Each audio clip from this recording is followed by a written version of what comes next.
Hola a todos. Este es un video en el que vamos a mostrar cómo es que pueden resolverse ecuaciones cuadráticas incompletas. Vamos a tener algunos ejemplos resueltos para este tema.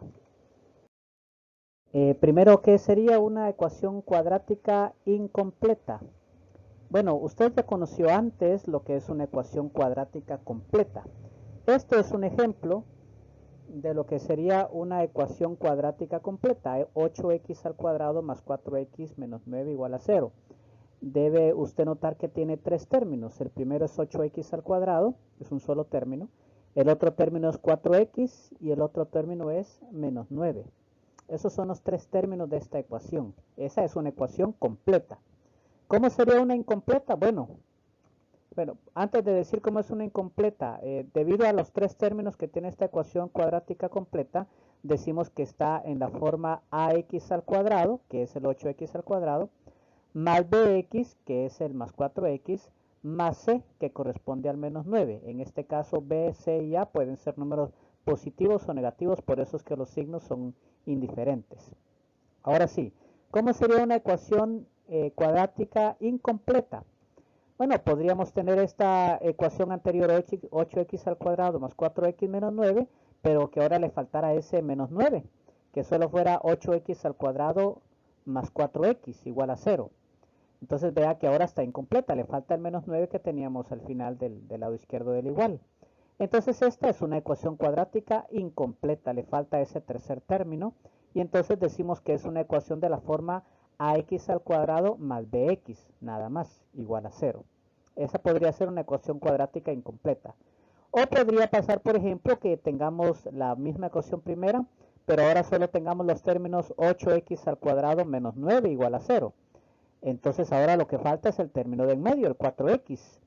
Entonces una ecuación cuadrática como esta es incompleta porque le falta el término de en medio, el que tiene solo x, y entonces decimos que es una ecuación de la forma ax al cuadrado más c igual a 0. Entonces vamos a ver cómo resolver estos dos tipos de ecuaciones cuadráticas incompletas. Empecemos con una ecuación cuadrática incompleta de la forma ax al cuadrado más bx igual a 0. Por ejemplo, podemos resolver la ecuación 3x al cuadrado menos 7x igual a 0. Note que es incompleta, le falta ese término, el tercer término del lado izquierdo del igual, el que no tiene x. Esta es incompleta. ¿Qué se debe de hacer para poder resolver una ecuación cuadrática de este tipo? Pues hay que hacer una cosa que yo confío en que usted ya sepa hacer antes. Hay que factorizar, utilizando la primera técnica que uno suele aprender en este tema de la factorización, que es aprender a obtener el factor común de los términos. En este caso usted puede notar que los términos de la ecuación que tenemos, 3x al cuadrado menos 7x, los dos tienen en común x en ambos términos. Así que ambos términos comparten esta parte, comparten esta letra, esta variable que es x. Entonces ese es el factor común. Y cuando uno factoriza una expresión utilizando la técnica de factor común, lo que hace es empezar escribiendo eso que tenían en común los términos, que en este caso era x, por eso lo escribimos aquí al principio. Ese es el factor común. Y luego escribimos lo que quedaría de dividir cada uno de los términos que me daban dentro de ese factor común. 3x al cuadrado, que es el primer término que me daban. 3x al cuadrado, al dividirlo dentro de x queda solamente 3x. Por eso es que eso es lo primero que aparece dentro del paréntesis. Y luego 7x dividido dentro de x, bueno, menos 7x dividido dentro de x es solamente menos 7.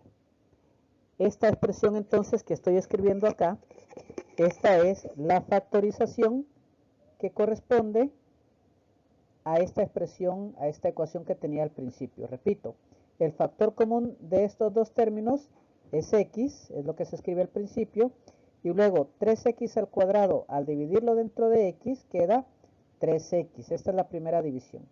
Y luego menos 7x, al dividirlo dentro de x, queda solamente menos 7. Y entonces cuando ya se hizo esa factorización, entonces ya uno debe de entender que aquí hay una multiplicación entre x que se está multiplicando por 3x menos 7 y que eso da igual a 0. El resultado de esa multiplicación es 0. Y una cosita más que hay que saber es que para que una multiplicación dé como resultado 0, debe ser que uno de los dos factores, o ambos, deben ser 0. Esa es la única forma en que una multiplicación pueda tener como resultado 0. Así que debe ser que x tenga valor 0 o debe ser que 3x menos 7, lo que está en el paréntesis, tenga valor 0.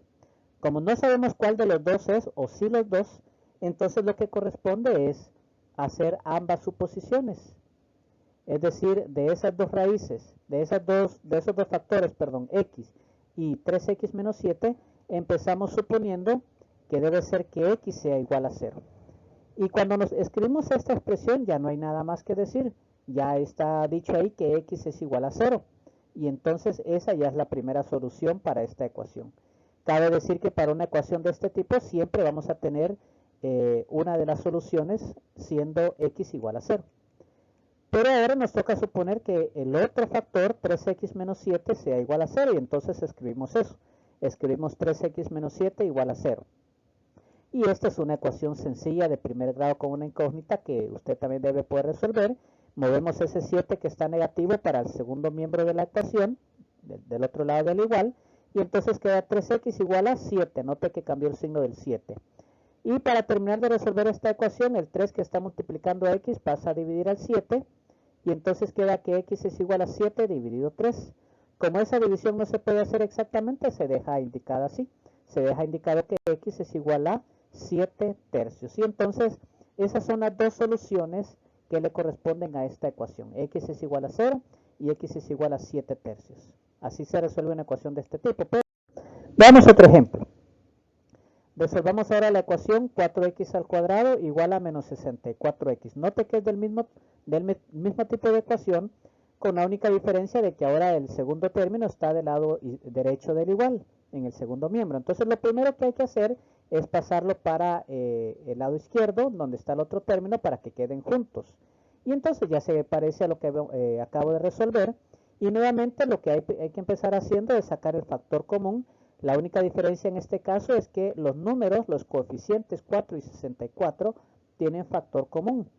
Tienen un número dentro del cual ambos pueden dividirse. Tienen un máximo común divisor y el máximo común divisor de 4 y 64 en este caso es 4. Y como también comparten x, igual que en el ejemplo anterior, entonces en este caso el factor común no solamente es x, sino que es 4x. Ese es el factor común. Y luego si se divide 4x al cuadrado dentro del factor común 4x, dentro de paréntesis solo queda x. Y luego 64x dividido dentro de 4x son 64 dentro de 4, 16. Y ya solo queda 16 porque x dentro de x es 1 que no escribimos. Así que esta es la factorización de la ecuación que me estaban dando. Una vez que ya está factorizada nuevamente, toca empezar suponiendo que el primer factor, en este caso 4x, sea igual a 0. Y entonces se escribe que 4x es igual a 0. En este caso, si queremos seguir resolviendo, 4 que está multiplicando a x pasa a dividir del otro lado. Entonces queda 0 dividido 4, es decir, x igual a 0 dividido 4. Y como 0 dividido dentro de 4 es 0, entonces la primera solución, otra vez, vuelva a ver, es que x1, la primera solución es que x es igual a 0. Eso es con el primer factor, 4x. Ahora nos toca suponer que el otro factor, x más 16, sea igual a 0. Entonces escribimos eso, x más 16 igual a 0. Y aquí el 16 que está positivo del lado izquierdo del igual pasa al lado derecho, cambia de signo y nos queda que x es igual a menos 16. Ya no hay nada más que hacer. Ya ahí dice que la otra solución es que x es igual a menos 16 y esas son las dos soluciones que corresponden a esta ecuación. Entonces vea que es prácticamente lo mismo del ejemplo anterior que vi. Y siempre va a haber una solución diciendo que x es igual a 0 y luego la otra solución numérica. Eso es para este tipo de ecuación. ¿Cómo sería para una ecuación cuadrática incompleta de la otra forma, de la forma ax al cuadrado más c igual a 0? Bueno, veamos un ejemplo. Vamos a resolver la ecuación 5x al cuadrado menos 15 igual a 0. En este caso lo que hay que hacer es separar los términos. El 15 que está negativo al lado izquierdo del igual hay que pasarlo para el lado derecho. Y entonces queda 5x al cuadrado igual a 15. Note que cambió de signo el 15 nuevamente. Para seguir resolviendo esto, el 5 que está multiplicando x al cuadrado, como está multiplicando, pasa a dividir al otro miembro de la ecuación, queda que x al cuadrado es igual a 15 dividido 5. Si hacemos esa división, entonces nos toca escribir que x al cuadrado es igual a 3. Y luego necesitamos mover este exponente cuadrado, ya lo hemos hecho antes, para el otro miembro del igual, y hemos hablado de que se convierte el exponente en raíz, en este caso raíz cuadrada. Y entonces nos toca decir que x es igual a la raíz cuadrada de 3. Como usted sabe que deben salir dos soluciones, entonces lo que se dice en este caso es que la primera solución es decir que x es igual a la raíz cuadrada de 3, positiva. Pude haber escrito solo raíz cuadrada de 3, pero indiqué el signo ahí para que se comprenda que la primera solución es raíz de 3 positiva y la otra solución es la raíz de 3, pero ahora negativa. Así es como salen las dos soluciones en una situación como esta para una ecuación incompleta de este tipo. Así se resuelven. Veamos un ejemplo. Vamos a resolver la ecuación x al cuadrado menos 121 igual a 0. Otra vez empezamos moviendo ese 121 para el segundo miembro de la ecuación. Queda x al cuadrado igual a menos 121. Ahora ya estamos listos para pasar el exponente para el otro lado del igual. Ya sabemos que pasa siendo raíz cuadrada, entonces queda x es igual a raíz cuadrada de 121. Y ese número sí tiene raíz, a diferencia del ejemplo anterior. 121 sí tiene raíz cuadrada. Y entonces decimos que la primera solución, es decir, que x es igual a más 11. 11 es la raíz cuadrada de 121. Y la primera solución es ese 11 positivo. Y la otra solución es ese 11, que es la raíz cuadrada de 121, pero negativa. Como en este caso sí tenía raíz cuadrada, repito, 121, el valor de la raíz cuadrada de 121 es la solución de la ecuación en una parte positiva y en la otra solución negativa. Y así es entonces como se resuelven este tipo de ecuación incompleta también.